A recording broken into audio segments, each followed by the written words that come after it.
Eid faqatgina bayram emas, bu yuraklarni birlashtiradigan tuyg'u, qayerda bo'lishimizdan qat'i nazar.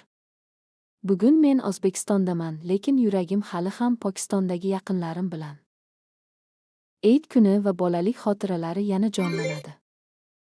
Ertalab erta turish, yangi kiyimlar kiyish, uyda shirin hidlar. Onamning qo'lidan tayyorlangan shirinliklar va otamning tabassumi, bularning hammasi hali ham yuragimga juda yaqin. Bugun hamma narsa biroz boshqacha. Yangi joy, yangi odamlar. Lekin Eid quvonchi har joyda bir xil bo'ladi.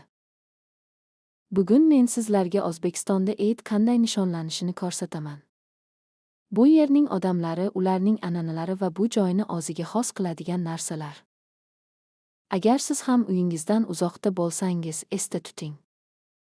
Eidning asl ma'nosi joy emas, balki yaqinlaringizni eslash va yurakdagi quvonchdir.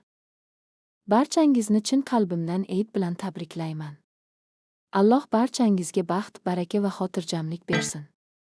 Agar video sizga yoqsa, like bosing, ulashing va kanalga obuna bo'ling. Keyingi sarguzashtlarda ko'rishamiz.